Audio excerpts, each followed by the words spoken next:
اور میں ایک شے انتہائی اہم ہوتی ہے، توجہ کا مرکز بنی ہوتی ہے۔ ابتدائی دور ہے، بالکل بچہ بھی ہے، کھیل، بس لائف، اس کے سوا اسے کوئی زندگی سے سروکاری نہیں، زندگی کے تلخ حقائق ابھی اسے معلوم نہیں۔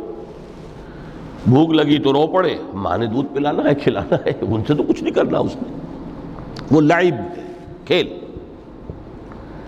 لیکن تھوڑا سا آگے چلتے ہیں، ٹین ایجر سٹیج میں جب داخل ہوتا ہے آدمی، تو اب وہ نرا کھیل، معصومانہ کھیل نہیں رہتا، اس میں تلذذ، سینشول گریٹیفیکیشن کا عنصر شامل ہو جاتا ہے۔ اب اس کا کہا لہو،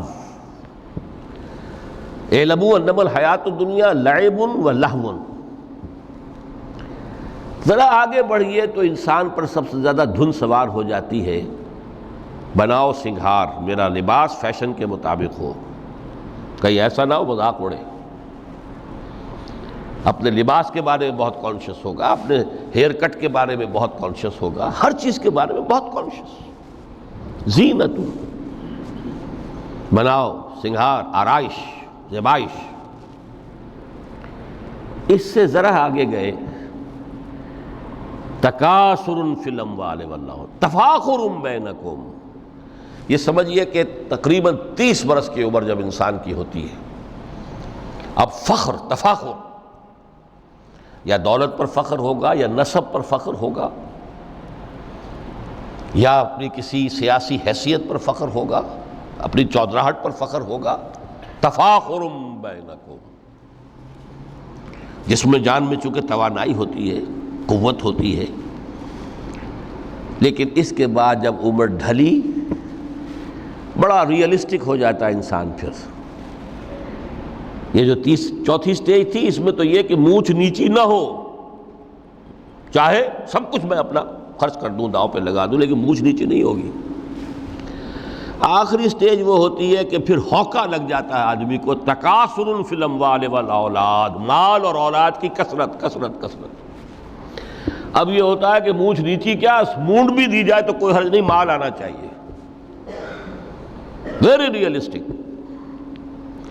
اور اسی حال میں انسان ہوتا ہے، آخری پارے کی صورت نے پھر اس میں ایڈ کر کے اس کے اوپر مہر لگا دی، الہاکم التکاثر حتی زرتم المقابر۔ یہ تکاثر جو ہے پیچھا نہیں چھوڑتا۔ اتنی دولت بھی ہے کہ آپ کی 10 نسلیں کھا سکے اطمینان سے بیٹھ کر، تب بھی صبر نہیں ہوتا۔ بڑے میاں کی ٹانگیں جو ہیں وہ قبر میں لٹکی ہوئی ہیں، لیکن تکاثر جو ہے، تکاثر مال، وہ پیچھا نہیں چھوڑتا۔ حتی زرتم المقابر، یہاں تک کہ قبروں تک جا پہنچے، قبر میں اتار دیا جائے، جب تک ٹانگیں صرف لٹکی ہوئی ہیں اس وقت تک نہیں۔ اس کے بعد تشبیہ دی ہے کہ یہ حیات دنیاوی کا جو ایک سائیکل ہے، اعلموا انما الحیات الدنیا لعب و لہو و زینت و تفاخر بینکم و تکاثر فی الاموال والاولاد۔ اب اس کو کمپیئر کیا ہے پلانٹ کنگڈم میں جو سائیکل چل رہا ہے۔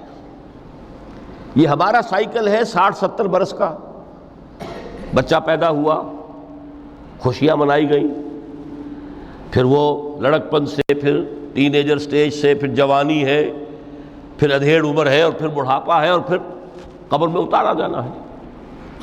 لیکن یہ کہ پلانٹ کنگڈم میں سائیکل چلتی ہے، کمثل غیث اعجب الکفار نباتہ ثم یہیج فتراہ مصفرا ثم یکون حطاما۔ یہ 4 سٹیج ہیں۔ جیسے بارش برستی ہے تو سبزہ نمودار ہوتا ہے، اور کاشتکار کو بڑا اچھا لگتا ہے، اس نے بیج بویا تھا، اس نے محنت کی تھی، اس نے ہل چلایا تھا، اعجب الکفار نباتہ، اس کو بہت اچھا لگتا ہے، دل باغ باغ ہو جاتا ہے۔ جیسے آپ کے یہاں بیٹا ہوا، پوتا ہوا، خوشیاں مناتے ہیں آپ۔ کمثل غیث اعجب الکفار نباتہ ثم یہیج، پھر وہ فصل اپنی پوری قوت کو پہنچتی، فصل لہرا رہی ہے، فتراہ مصفرا، پھر وہ زرد ہو جاتی ہے، وہ ہریاول اب ختم ہوئی، اب فصل پک گئی ہے، اب وہ زردی پر آ گئی ہے۔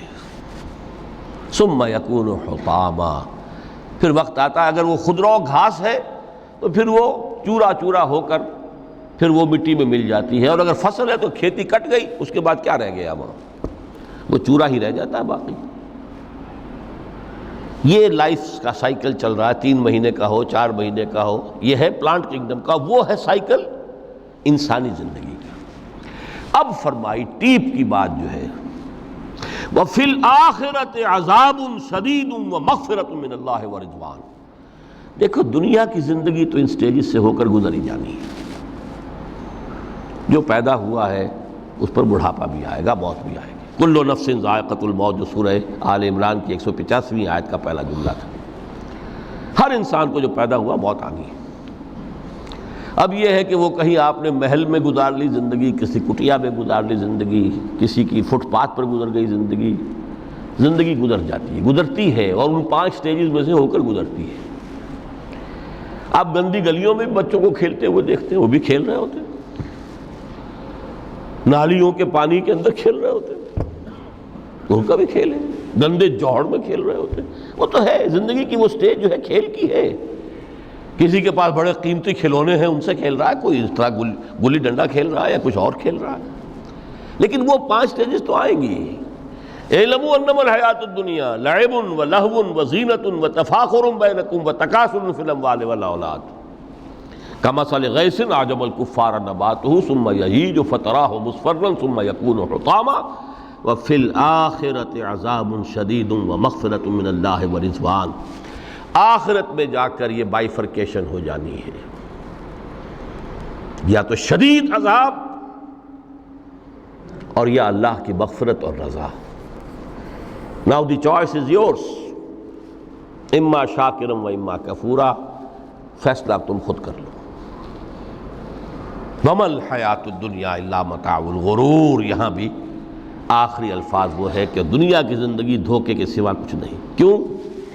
اگر تو دنیا کی زندگی میں گم ہو گئے، جیسے کہ اقبال نے کہا ہے کہ کافر کی یہ پہچان کے آفاق میں گم ہے، اور مومن کی یہ پہچان کہ گم اس میں ہے آفاق۔ دنیا میں رہو، طالب دنیا نہ بنو، طالب عقبہ، طالب آخرہ۔ دنیا میں رہو، برتو، استعمال کرو، تمہارے لیے پیدا کیا گیا، بھائی برتو، متاع ہے، برتنے کی شے ہے۔ ہاں حلال اور حرام کی پابندیاں سامنے رکھو، باقی برتو۔